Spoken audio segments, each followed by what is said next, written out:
kut thera chuan nu pakhat NG chuan phone hmang chung hian a office lampang pan chuan akal meka an pa mic chu office a thlen tole tolo hriat tumin phone atumani chuti lai chuan office chunga chuan an pa chuan an awmpuinu melody chu lo awmpuin engma dang alo ngai to lowa phone ri reng reng alo hrelo ani NG chuan an pa in phone a lak thei lo wang chuan makati hle a an pa mic chu an dai non le a Mahse chuti lai tak chuan a awm vei lampang chu ron na thutin bang heng chuan an ding wangwanga a awm na a ziom hnu deuh chuan office lampang chu pan le in a awm chu adom wangwanga office chu thlengin office a chuan an luta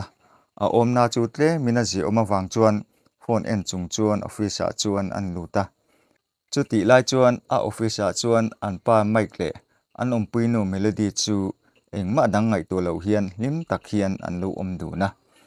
NG chuan chutia an pa le melody an hmu chu makati hle a engma po soina chang hrelo chuan a en renga an hmu dewa chuan in ngai tu chuakin ring tak hian an pa mic chu ko an tuma Mahse chuti lai tak chuan a awm chu ron na le thutin a hnung tol ta zoka a awm na boxi chutia an pa omdan an hmu chuan a ril ru na boxi a ril ru na tak chuan office chu a tlan chu san ta a thawm a awma wangin mic po chu ngai thalovin man hmo takin office pon lampang chu apana chuti lai chuanin NG po chu pon lampang a chuan chuakin a ril ru na chu a tap chuaka a awm na bok nen a motor lampang chu man hmo takin apana chuti lai chuan tlangwal pakhat joni nen chuanin an in sudora ami sit po chu ngai tu lem chuang lo chuan malam pangpan chuan a awm dom chung chuan akal renga joni chuan makati hle a NG vungvunga a motor bul chu an thlenga a ding hlei thei ta tat lo joni chuan man hmo takin na pan pheya a tlu tu chu awadom man rama joni chuanin mang ang tak hian trampui tu an awa Mahse chu tiang lai vela chuan tuma reng hmu turan om si lo an hnu dewa chuan joni chuan NG kuta motor chabi om chu han nak sakin motora chuan man hmo tak hian a hlanga damdo in pan pui mai tha ati ni chuti lai chuanin mic po chu office pona chuan lo chuakin chutia an nu le joni in bui pui lai an hmu chuan man hmo takin an lampang pan chuan atlan ve ta ngala joni an NG motora hlang fel che ti chuan mic chu an bul chu ron thleng halin joni chu an nam peradora thinrim takhian kanupui chunga engei ti in aron hawa joni chuanin sar engtin ma ka tilwania helai hian aron tlua motora hian ka hlang lut mai ani ti in an hrila chu po chu oilo chuanin mic chuanin security chu an kowa security chu ron thleng vatin he pa hi khongai takin lakiang ro ti in security hna chuan an hrila security po chuan joni chu a hruai ngala an hnu dewa chuanin NG po chu ron har devin alu hi aron doma mic chuan lo be vatin mai der engi an I thra mo ti in alo bi a NG chuanin kalu hi hai khop mai ti in an changa chuti lai chuanin melody chu office atang chuan on chuakin an ni pahnih chu rakhata tang hian alo tirah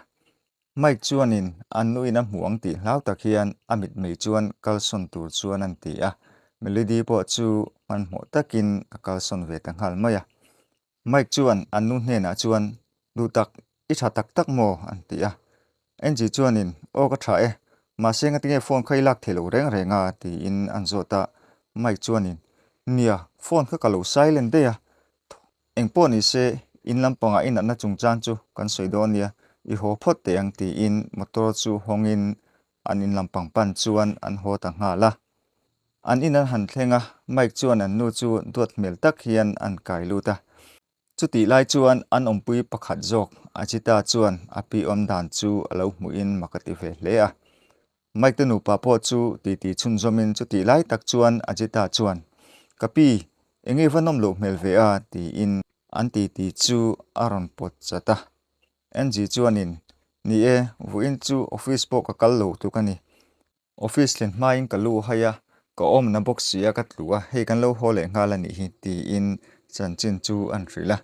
chuti lai chuan an ompui pakhat jok an pa bial nu melody chuan ngai tu om deuh hian tui hi nowai hian on choin pi kha hi in la iji om deuh ma na ti in aron pe a NG po chuan tui chu alo la ve maya a in ma chuan alu chu han domin kalu hai riau mai an ti le a an pa chuan in ani chuan han mu ha dam te la thalo mo I chaw tong khong te po niang han ha dam te khai an ti a NG po chuan ni e rilo te kan mu ha damanga ka ji om deuh ma na ti in ajita chuan in pi kan hroeng che ti in an pahnih chuan an in ji chowa Melody chuan in NG le ajita kalta chu eilo mel deuh hianin an hnung lampanga tang chuan an mela atu kalo ni a zoni chuan an hangai motor hruk fai chu thokin nopang pakhat nen hian an in bia chu nopang chuan poisa nei le ne lo chu zotin zoni chuan in tlem te chu kaneya engatan ngei ti a ti in nopang chu an zota nopang chuan in karil tram ema changleinan ka du ni an ti a chuti lai chuan in motor chhunga tang chuan in NG chuan in ani pahnih in belai chu lo mu in Johnny chu a hman nia tampui tu kha ani ti hria in a motor glass phe na tang chuan alo en renga Johnny chu no pangma chuan han thing thri in aip te a poisa da that chu an phora no pangkuta chuan han me belin boya hei hi I changleina chuan I mangdon nia pur takini eidon nia ti in an pe a chutia anin pelai chu NG chuan lo en rengin Johnny thil phalu tuk chu alom le a chu no pang chuan in aren lo dewa poisa an mu chu alunga chle a Johnny hne na chuan lom thu a soi zo chuan akal ta nga la Johnny po chuan miatam pui thei chu a hlim le a amar hriat tok lek chuan phun mel melin miatam pui thei din huna ka ding hi kawan van nei em an ti a chuti lai chuan NG chu motor tang chuan on chukin Johnny lampang pan chuan aron kala Johnny po chuan aip te chu alo en boy le a aip te an zip hnu chuanin kalson mai atuma chuti lai chuan NG chuan thempa lo ding lok te ti in aron din chil nga la NG chu han tong chun zomin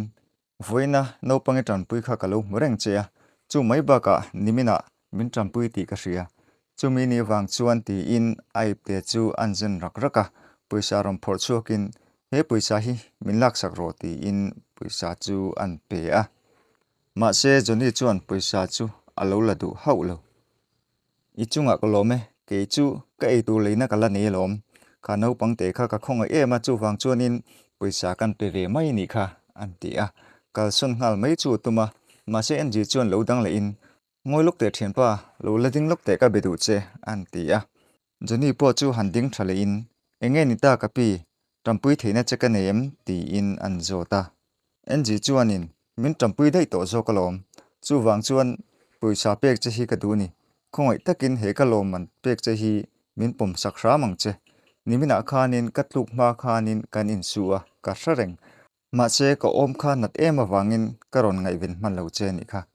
katluk don khanin iron tlan phei lai kha ka murenga nangma khan min dom lo la chuanin ka in so na ngei ngeyang chu wang chuanin hei poisa hi hei tal hi min lak sak ro ti in an lek phei le a Johnny chuanin ani le iti tral chuan ti in poisa chu phe khat lek chu an lak saka poisa alak pa chuanin ani le iril rudam nan hei hi ka langa tok ro se o an ti a chuti lai chuan NG chu a om ron na le thuta a om chu adom wangwanga Johnny chuanin a bucket chu lak tumin akuna chuti lai tak chuanin mic chu ron tlan phein nangpa kha nimina ilo ti boi to bok ti in aron thin rim hle a Mahse NG chuanin an pa chu lo khap watin enge nimina min ti boi lo reng reng voina po hian ama hi kalo ko ding zo kani enge ro thin rim na chan ti in an pa hne na chuan an zota mic chuanin thin rim lo thei ni hleinem nimina motora hlang lut lai che ka hmu a voina ti khan in lo in din chil le a ka tan chuan ka mi ta kha machine nangpo ni la engtin ngei omang an ti a NG chuan kuthan pharin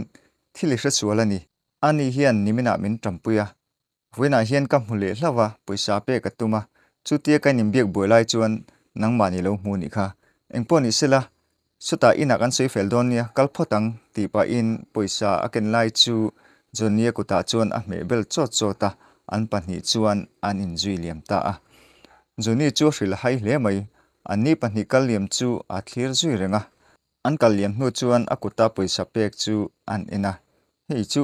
lak lo thei pawh ni bawk si lowa awan bui thlak tak a ti hnuah NG le Mike pawh chu office ah chuan thlengin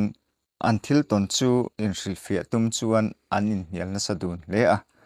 NG chuanin a thil ton dan dik tak chu an hrilh chuan Mike chuan a oi duh tlat lo khatiang ang khawlaia tlangwal nen ka hmu chowa ke hian thik lo thei chau ka ni lo ni ti in an nu chu an hrila NG pawh chuan thil dik tak ka hril chia khati chung pawh i ron thika boina ron siam kha thil dik ani lo ni chu wang chuanin nang pawh hi in siam that angai ni thu dik tak ka hril che tu hnuah chuan oi tawng che a hrim hrimin ka awm nat pawh nangmah chuan engmah min ngaisak lo ania ngaisak te ka phut ve deuh ania ti in an pa hnenah chuan an suya Mike chuanin nia nakina kan len en tir don nia a thok chuak tu zawk i ni a kan la kal khopang an ti a chuti lai chuan NG chuanin a awm chu na ti le deuh wang chuan a kun wangwanga Mike chuanin na dang thaw tur ka nei nga kalo vakal photange ti in a chhuah san ta ngala chutia an pa ina chhuah san le ta dei chu NG chuan mak ati hle a atu kalo nia Mike le an awmpuinu melody chu an lo in hnim hnai le to hle a melody chuan ei tur chu ron ken pa in Mike hnena chuan voin chu chhok don lo ti ro ti in an bero sa sa Mike pawh chuanin duat mel tak hianin o chhok don lo we boite ti in an lo changa chuti lai chuanin NG office kal tur chu an lampang pan chuan aron kala NG lo kalan hmu vele chuan Mike le melody chu an phu chiang hle mai an thunna tang chuan an tho zuka Mike chuan an nu chu han be vatin my dear ikal to donami karin ain vakal ma ve ti in an be a NG pawh chuan nia voin chu kal ma ka ngaya kan in pe ma dewani hi ti in that tak hian alo changa Mike chuanin ani chuanin voina poisa hmanna tur ka nei nia min pe don lo mi ti in an zota a kut chu an fo pa zewa NG chuan poisa lai hi I here u hle mai ti in a pek chu an zin rak raka ka chu ran la chuakin ka chu Mike hnena chuan an pe a Mike chuanin lom thu te an hrila chumi hnu chuan NG chuanin a vai te khani lo la chuak nge ti in an fiam zawa NG chu kalmai an tuma chutia kalmai tum lai tak chuan ajita chuan kapi kha hi ikan thei ngil hlawange ti in file chu aron pe a kalometi pa in file chu an la a kal ta ngala anu chuan Mike chuanin melody lampang hoi chuan ka chu an lekwa a chuti lai chuan an awmpui pakhat ajita chuan alo en reng ti chu a hrita wang chuan ajita lampang chu hoin nangkha engati khalai khani la omrenga vakal ngalo ina vathok ro ti pa in akalna lampang tur chu an koka ajita chu akal ve ngal maya ajita kal hnu chuanin melody lampang chu hoin hei poisa chu kan nei le don alom an ti a melody pawh chuanin duat om tak hianin Mike bianga chuan an chul vela pon lampanga chuan zoni chuan an hangai bok motor ti fai na chu alo thok le mual muala chuti lai chuan apia NG local chu lo mu in NG chu man mo tak hian apan ngala NG bulat thlen chuan NG pawh chuan lo mu in he nang bok mo ti in NG pawh chuanin alo bia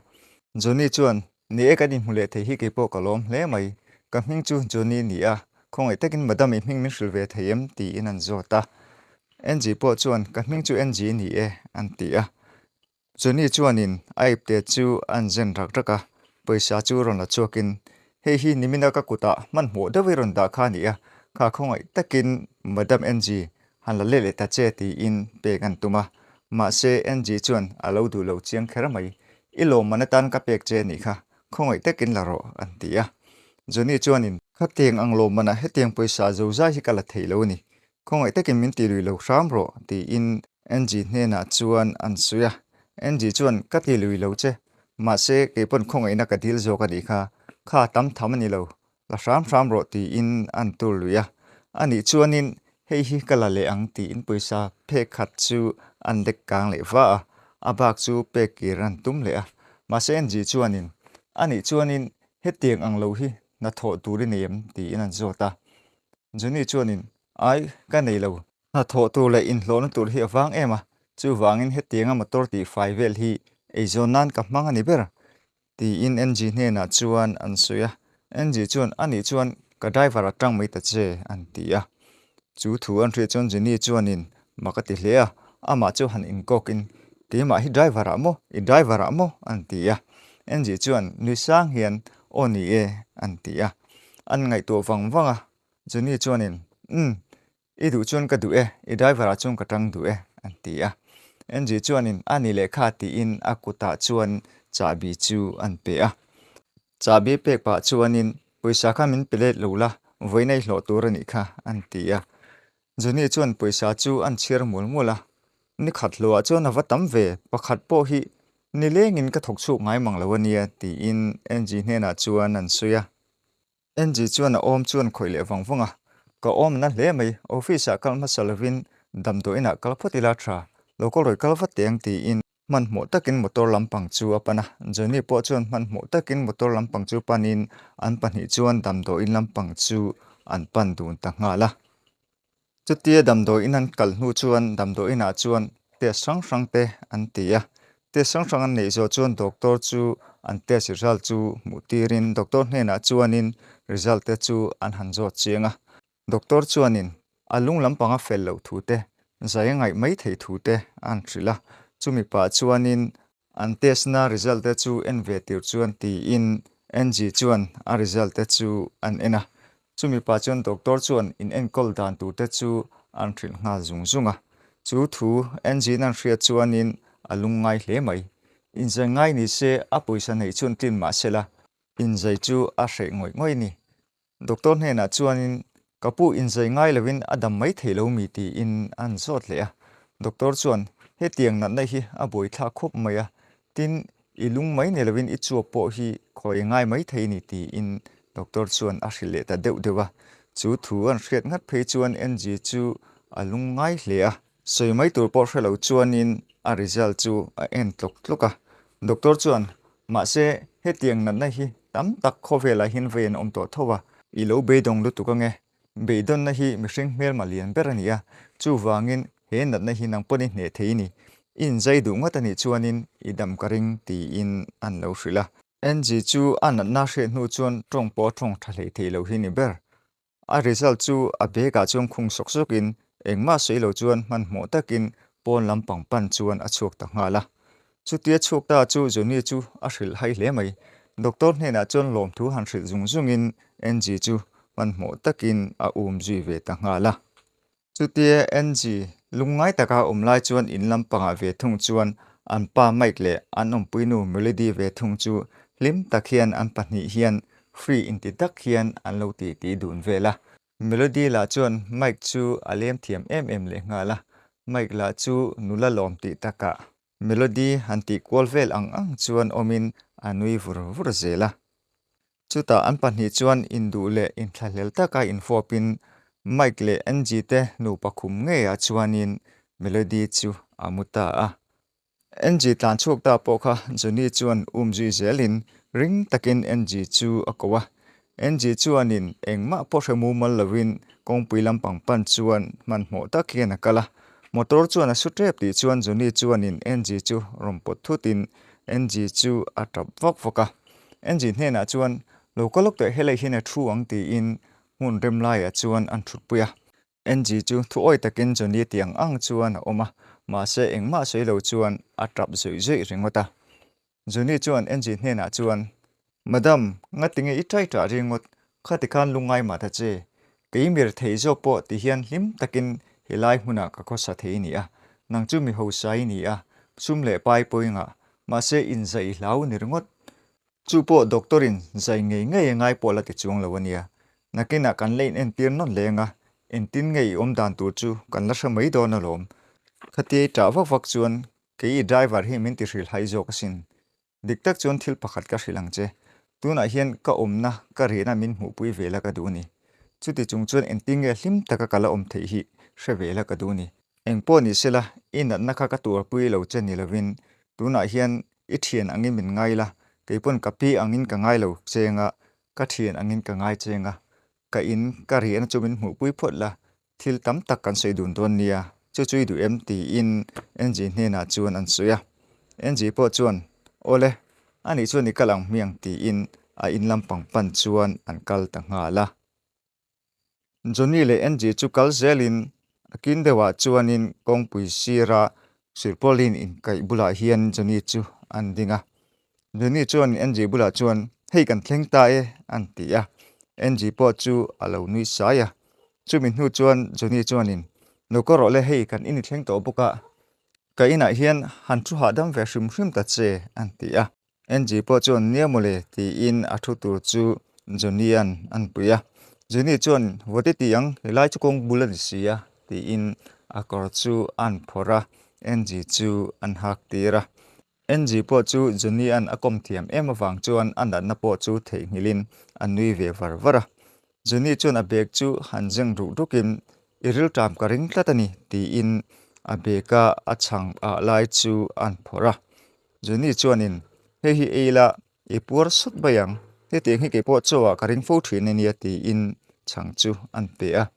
NG chuan chang chu ke in Johnny chu amel deuh ral rala NG chuan Johnny hna chuan Johnny ngating helai hi ni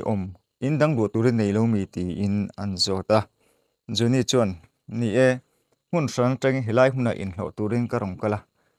mun dang in dang lu dor ni la ka sum lak lu in ka in lu na man po engma atum dor lo ni chu wangin helai huna hian sir pulin hi ka kaya heta hian hlim takin ka ve mai ani madam ngun devin lo ngai thate ka in min mu pui ro ka ti na chan chu hei che hi ni a nang ni chon in le lo nuam tak in nei a du in ei theya tin du in lei thei bokani Mahse helai ka chung po hian ke chu ka hlim em ani chu mai ba ka nangin driver amin chor hi ka hlim em ani in hlo na regular tak ka nei thei pa do na ichunga hian ka lom nu tu ka nia an ti a NG chuanin ani chuanin ka driver ni tur chuan claim asma deuh hle ka ngai do na voina hian ni thuam hno kan le ngai ni tuna kalwatang ti in Johnny hne na chuan an suya Johnny chuanin ani nangin min le lo chuan poisa ka nei hle nem ni china min pe khana dai do na mi an ti a NG chuanin lungai ma te che lokori kalwateng an ti a an panhi chuan thowin bazaar lampang pan chuan lim tak chuan an kal dun ta a atu kalonia Johnny po chu NG te na chuan lutin NG office tur chu angak rana chu ti lai chuan mic chuanin Johnny chu mu in nang bok mo chu nga ro ti in pon lampang kok chuan avin tura chu ti lai chuan NG chu mic bula chuan lokalin enge ni ta enge lo awak waka ti in a pasal chu an zota mic chuanin enge omzia he pa hi ngatinge helai kan ina ron lu na chan hi ka thiam theilo ni an ti a NG chuanin hei hi ka driver turani hi nangin khoya ma min roi kol pe lawa motor khal pe buk lawa chu wang chuan katan chuan driver ni hi thani chu ti chuan hre chiangem ti in apasal hne na chuan an trila apasal mic chuanin engtin moi suya enge tan driver lak ngai na te pun ka khal thei thowa ka roi man reng lo che ni maya ti in Nupui hne na chuan an suya NG chu a thina rim ve ta hle mai engtin moi soi nang hi that chelutuk eng mai thok pe lo ni ka o mana thina I hrenga chuti chung chuanin office apo min thla pe lo ania na ka tho lo chuanin he in chungin ei tur kan nei don si lo na ka tho ngai ni ka tho thei don chuan ha dam taka ka tho ve ta po ngai lom ti in an pa chu an hoisan deuh maka chu mi hnu chuanin Johnny hne na chuan lokor le kala hun to e ti in pon lampanga chuan anin ji chuk ta a mic chuan akong dom chung chuan alo clear zui renga an kaliam hnu chuan mic chu a thin la rim le a an ompui te hne na chuan in hla thok ro an ti deuh maka chu mi hnu chuan an ompui pakhat jok ajita chu akal son maya Mahse melody chuanin mic chu ron hnain iwan thin rim om ton ve ti in onem takhian aron chai kol vela mic chuanin room taka melin khapa kha ilu mel dan kha ka ngai dana ni lo reng I ngaizawng chiang mai ni hnai to reng sung che ti in nai takhian an mela chumi hnu chuan melody chuanin chuting angzawng engma ka mel lo reng I thik thu la hi che em le ngala an ti a mic chuanin melody bana chuan han merin ilo hnim hnai vai chuan apoi viawang an ti a melody chuanin mic benga chuan han chuk zawin ateu lo mai nang hi lom ko du ber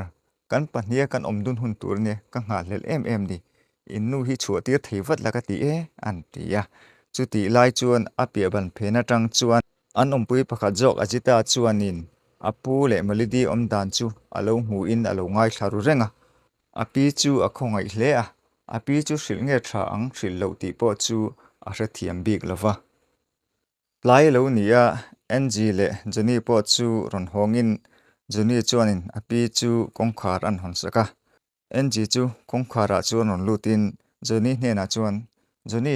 naktu ka hun pa ngai a kang kale don nia ichunga kalom lu tu ke ti in joni hne na chuan lom thu a hril zo chuan joni chu a chuak le ta nga la ng chuan kongkhar chu han kharin aipte chu anjen ruk ruka a result vel chu an phort suak thale a chu ti lai chuan a phone chu a ron ri a phone chu enin a bag chu kalsanin mundanga chuan phone chu a mang ta a anum pui pakhat jok ajita chu sulai ruma chuan rong kalin api lekha chu an hmu chuan a en chin chak tlata api lekha chu han la in an honga lekha chun en chuan in en tiana lekha ti ngei chu hria an en chian chuan api na chu a hreveta a chu ti lai chuan a hnung lampang atang chuan ng chuan in ajita chu alo en renga a in sum zo lo chu a in hnit phai foya ajita po chuan in api na hmu ti hria chuan in a hlau thong man hle a Mahse ng chuan in ajita kan nei lo hreveta ni mo ti in an zota ajita chuan in kapi in an chu hei a in ji ka kalo hmu ve e kapi nga tinge i vein je pre em ve ti in ng hne na chuan an zota ng chuan ka in je pre po ni lo kan na chu rei to a Mahse doctor hne na ka in tir harani engtinge ko omzel dan tur po hi ka thiam thei lo ni ti in ajita hne na chuan lungai takin an suya ajita chuan in kapi lungai ma ta che idam le mai don alom doctor ten oma tunlai thiam na sang to a in zai te po thei ve kalom idam le don ti ka chiang ani ti in api an tong thlamu na ng chuan ajita nang hi chu o katan hi ni van thatak em eng po ni sela tuna chuan ka ha deuh hlek to a kan om ha dam photang o ti pa in a thut hmuna tang chuan thovin an room lampang chu apan san ta nga la chu tia api kalta chu ajita chuan ng renga ng chu a khongai hle a apu te om dan chu hreve pheise chuanin an na chu na zual pha chu a hlau hle a chu wang chuanin apu te om dan chu api chu hril lo mai tha in a hreta zoka atu kalonia joni po chuan ng chu office tur chuan awa som phei le a ng le joni chu office a chuan kaltumin anim po soya joni chuan in file chu ng hne na chuan heite hi kangken thei hilenge ti in api ng ma chuan an lek pheya ng po chuan file chu lo la in chuti lai tak chuan a phone chu alo rile a ngoro phone hi kan chang le lokange motor chuan pa chuan in phone mana bui thak emai hei ajitai nen hian lo in kom hlim ro a felania ti in ajitai chu an fiama room lampang chu apan san ta nga la ng kan hnu chuan in joni chuan ajitai chu han fiam zawin nang hi chuan ipi hi chui bethiam mole tin ipi po hian adu riau cheng ka hria an tia ajitai chu alo ni vara chu lampang po ni lo kapi hi a fel ve ema katan hi na tha a achunga hian ka thalo thelo ni kan chunga thatu te chunga chuanin tha chu ve hi ngai lom ti in an rila joni chuanin a nang poi fel hrim hrimani ipina du sakdana che I felin mai an lo ti ve a chumi hnu chuan ti sang an sei du na a hnu dewa chuan soiril deuh hlekin ajita chuanin ani chuan kapi hi an na chungchang hria Mahse thil dang ka hriat bel le a chu nang chuan hril lo la ka du a Mahse nang ma chau ka hrilang che tuna hian kapu le ka thian nu melody hi anin ngaizawng a an che dan eng kimpo ke chuan ka hmu chiang ani kapi hril mai ka tuma Mahse nimin tlaya ron hong khanin an na ain en tiana lekha ka hmu khanin ka hril chuan a rel ru na zual don lu tuka chu wang chuan ka hril lo ani chu ka hril ve mai che ni chu an ti a chu thu jonin ang hria chuan makati hle mai engtin na ipu le melody chun ngaizawng mo engtin nge ka hril lo theiang ke chuan ka hril don chiang lu tuk chu tiang ringo ta hril lo chu thil di ka ni theilo hrim tuna ka hril nga lenge ti in kalmai chu antuma Mahse ajita chuanin joni chu alo dang wata ngoiluk te joni khongai takin la kal lo te kapi chu hri lo tha zawk in ka hria keipon mun deuhin ka ngai tu a atak sanat na mai ba ka arel run na tur nen entinge tur so theiang chu ngai tu pui ve te ti in Johnny hne na chuan an hrila Johnny po chuan ani chuan ingen na wang chuan tu na chuan ka hri lawang Mahse hril hun chu kala nei mai thei nia Mahse chu po chu kan panin rem kan ro dun zelanga Mahse kan hril lo top chuan adik thei don lo nia hetian omreng chuanin nakina pun lun zelanga thil thalo lian zo ka then pa ka ring tlatani chu wang chuan ro man tha kan siam ngai nia an tia ajita po chuan ni e kan in beron zel don nia kan pahnih che hian tuna chuan la hra hriang o ti in thu chu an tiam dun ta a NG chu anom samlu tuk lo wang chuan office pa ngai chuan kal lovin ina office a chuan na chu a thok muala chutian ha tholai chuanin a om chu ronna le thutim a tre thota a tre thom hria chuan Johnny chu manmo takin NG room a chuan luta NG chu a boipui nga zungzunga NG chu han kai thowin thut thlenga chuan rem tak chuan an thu tirah abula chuan thu in Johnny chuanin NG kapi damdo ina chuanin injai theila ka du hle mai ti im thu chu an ron le a NG chuanin a om chu la dom reng pa chuan ni e injai hun pola om ma na Mahse tu na chuanin kala hre hri e mani ana hi chu jing tel tela Mahse arele ma thina hei tu na po ka ji om le to viau ni ti in Johnny hne na chuan an suya chu ti lai chuan an ompui melody chuanin an chauka chuan na sang lo thokim a boi ve le a mic chu abula chuan ong kalin midangin an hmu ang ti hlau tak hiam a hoi zok zoka midangin an hmu lo nia a hriat hnu chuan abula chuan on lutin melody chu aram be sota melody po chuanin thlahlel tak hian kan ven mu khat ve chance kan nei khat le mai ti in abianga te chuan a lo chula mic chu a hlau thong hle mai chu ti lai chuanin Johnny a PNG room ta chhuak chuanin chu ti an thom chu hria in an thlek zuka mic le melody po chu lo ti in an in thlak lel dan te chu an in hril tona chu ti thoma hreta wang chuan Johnny chuanin ngai thlak chian chu chak le in aruk chuan an bi dek deka mic le melody chu arin ang ngei chuanin an pahnih chuan lo omin an lo in nim nai dun hle mai chutia omta chu Johnny chuanin a bel chiang chak ta ta nai deuh leka bang phena tang chuan an ena chutia in lai chuan an pahnih chuan an in fop ta mai Johnny ngai dan ni lo lutuk chu ambula chuan vatlan phein an pahnih chuan awa pot then dora mai po chu a tu thel nge ani chutia po thena wang chuan an pahnih chuan an hrila hai hle a chuti lai chuan an thom chu ajita chuan lo hria in arong kal ve bok Mike chu a thin rim hle maya nang driver mai enge khati ero in rol an ti a ajita an thom hri a abula local po chu anam thuri ngota ajita chu a thianu melody chuan lokai thowin ina em ti in alo boy so ma ajita chu Johnny bula chuan kalphi watin Johnny chuanin driver mai chu kani Mahse enda che kapi in pui ngei so na tuarin oma nang chuan ngai sak mi alawin tuna khan melody ibial nu bulai omania chuta in la in ngaizawng zui kan hmu hlau takin arukin in lo in ngaizawng a keini pahnih hian kan hravek ani an tia mic chu azam lo hle a akutan kuang ko te a engpo ni se kachunga kan inkara he ina hian in rolna tur pakhat mai nei lo an tia Johnny chu thin rim hle mai in rolna tur kan nei lo mo Mahse thu tha chu ka hril thei cheu ni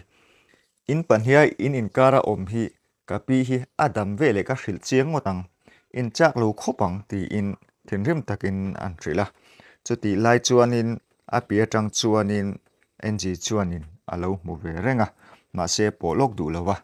a om chuna ti dewa wang hian ala dom renga in sum chungin an ma ni chu a ena Mahse a thom chu an hriat chuanin alam chu arnon hoi thupa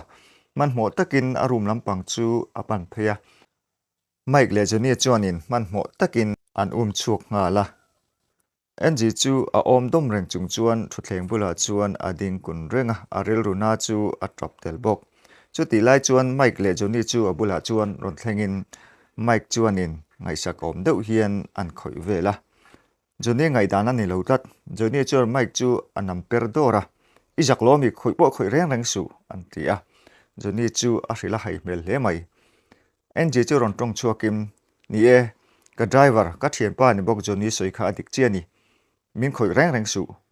nang he min ngai sak lo ani ti in an tong khuma Johnny chuanin ka Nupui ni a enge khoi lo wang che ka ngai sak chia tu na po hian ibula ka ron tlan wat hi ti in soi thiam atum le a NG po chu a thinarim ve ta hle mai ngun devin lo ngai tharo he kan awmpuinu melody ne na in chungchang hi ka hrelo moi ti nge ka haider ram rama nu pa in theni tha ka ti lo wangin in che dan hi ka mulo der thin zo kani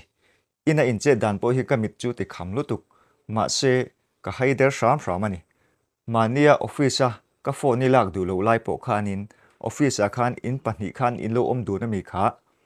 khang te kha ka mulo cheu moi ti nge ka mu fe kania in pahni khan du takin in bia in fo pa ka in sum zo lo tre pa ron au che ka tum lai takin ko om na ron chu ka tlan chu san ta dei che ni kha hnuah ngai tu mel deuh hian motora khanin milaron zui ziania izak thei lo hle mai tin chu ba ka nimina po khanin ka chuadong khanin ka mu cheuti in thareng in phudun zuk le ngala ka hriat hlau takin in thup Mahse la ki chuan ka hra ve kani Mahse ka sei chuk ngai lo ni kha an ti a chutian thuruk zong an hriat ta ka wang chuanin an thila hai dun le a mai chu ron tong chuakin du tak NG du tak thil hre sual dewani ani hi kan awmpui chu ni na me umai han ngai sak chang te han du chang te om ve turania chung lai chu mu fu mai ni kha ka mangai che lom ti pa in NG bula chuan arong kal na ya NG kut te chu ron fo sakin Mahse NG chuan a kut chu alo thling thlarang khera mai thinrim takaron tong chuakin tuna ti khani om kwal vel mo engkim ka hravekani in tong te po ka hraveka ke en thlachin cheu ti hi eng mai hello reng ani hi he in hi ka ta ni a nein tuma in panhi hianin ke hi nakina min ho chuina tum ti ka chiang ani khang in soilai te kha in la hriam tin ka sum le pa hi engza nge in chen ral to in zak chei lo mi tuna chuanin thuthluk na helai hmuna nge hian ka siam don ani he ina hianin nang hi i om to lovang ka pasalen to lo bokang he in hi arangin chuasan ro antia chutia asoya wang chuanin mic chuan aba chu lo pharin ngaidam te an dil le a Mahse NG chuan a thailo ti in kong kha lampang chu ko kim chuk ngal ro Johnny mic hi pona som vat no chok ro ti in Johnny chu an tir ngala Johnny chuanin man mo takin mic lampang chu panin mic chu pon lampang pan chuan anam phei dora get pon thleng chuanin awanam chuak ta a chutia mic chu hnu chuanin an awmpui melody chuan a pin hne na chuan in thlahrum takian ngaidam chu an dila kapi kan ti pal lutuk khongai takin min ngaidam la ke chu min chuatir velo ram ro ti in ngaidam chu an dila NG chuanin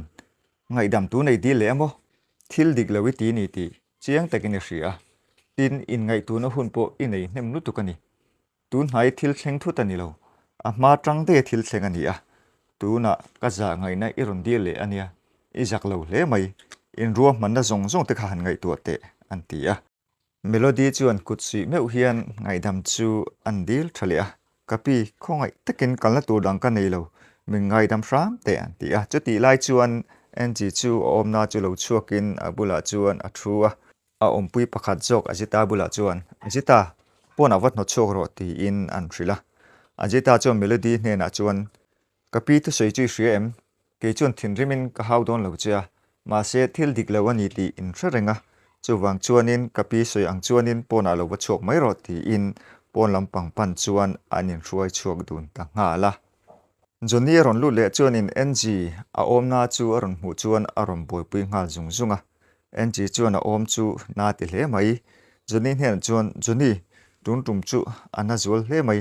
engting nge man don ni ti in thutlenga po thu theilo chuanin thutleng ngeng chuan alo oma Johnny chuanin damdo in pan mai thain ka hria ti in an soya NG po chu tong hlei theilo chuan om huna chuan om renga chuti lai tak chuanin ajita ron lu le po chuanin an pahnia in bo som lai chu ron mu in an hne na chuan arong kalvata Johnny chuan ajita hena chuan ajita damdoin lo wa phone vatro man mo takin damdoi da kangkal don nia antia ajita po chuan in thuoi takin damdoi in chu a phone ta a damdoi ina chuan ajita chu zaikor nen chuan amubama alhar chuak zo lowa chuti lai chuan awmpuinu ajita chuan in abula chuan thu chung hian api chu alo awmpuia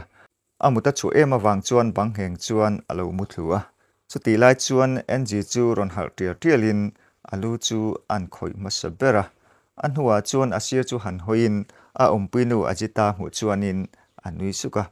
ajita chu han kowin ajita chuanin api ko chu alo hrelok lo le ngala chuta ko thoma hreta wang chuan an mengdir dira